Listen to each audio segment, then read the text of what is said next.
在这次的更新里，可以从仲裁模式用升级精华兑换空战武器的字卡。官方也有针对不同武器给予不同的倾向性。在所有空战武器里，最让我有兴趣的一把就是黑鸦。在我的配置里，特别的地方是加射速的自动扳机，它不会影响到你的武器蓄力速度。空战武器有独立一张增加蓄力速度的 mod 填弹加速。会这样放是因为我希望下一发能打出来的间隔再短一点，而不是加快武器的蓄力速度，这跟武器本身的特性有关。蓄力型的空战武器在蓄满力发射会有很大的硬直，但是没蓄满发射就不会有硬直动画。这类武器有黑鸦、极速电磁步枪和翠雀的次要模式。那先讲黑鸦的特性，蓄满力击伤960，未蓄力伤害减半，蓄力时间0.5秒，伤害会根据蓄力程度线性提升。意思就是为了更高的伤害，你可以故意蓄力到接近满，但是还没满的时候放开，伤害会跟蓄满力差不多，而且没有硬直。而且虽然是霰弹武器，但是它的衰退距离大约有60公尺左右，这个距离算是非常远的，一般情况下都可以打出完整没有衰退的伤害。那极速电磁步枪蓄满力击伤1200，未蓄力伤害只剩1/9，蓄力时间1秒，伤害不会根据蓄力程度提升，只有蓄满跟没蓄满的差别。蓄满一定要吃硬直，基底伤害是磁力，打合金护甲会被减伤。大部分的 BOSS 级怪物也都是合金护甲。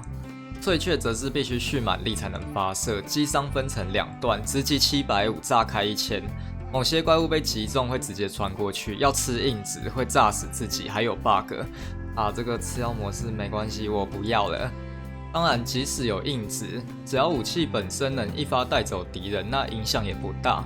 所以前面提到的武器也不是完全不能用，但大部分的情况下都不会是一发就可以解决的。其实问题比较大的是，现在叶灵还没完全走出水面的时候，抛射物会打不中关节，而翠雀和电磁步枪都归类在抛射物里，所以这种情况下我是不太会想去用抛射物武器的。也因为黑鸦的各种特性，让它成为针对 BOSS 的优选。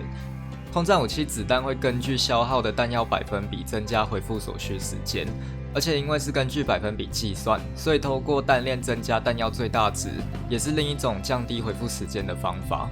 这也代表弹药效率越高的武器越能长时间使用。黑鸦是半自动高伤害类型的武器，因为这个特性也让它的弹药效率极高。为了发挥它的特性，这把武器主要针对 BOSS 使用，像是利润收割者的4肢和本体。透过一些 buff 效果，让它在不蓄力的状态下就能达到1枪1个的能力。打完5个部位以后，也只消耗5发子弹，这就是说黑鸦的弹药效率高的原因。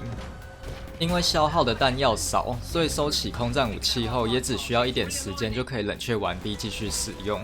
对于比较熟练的玩家来说，黑鸦不但有秒杀的威力，又能在打利润收割者的护盾时就完成冷却。不需要找场上的小兵补弹药，就已经胜过非常多武器了。练武器的时候遇到土狼，还可以拿出来救场。所以路上的空战武器就去弄一把黑鸦来用吧。那么我是空马 Prime， 我们下次再见，大家拜拜。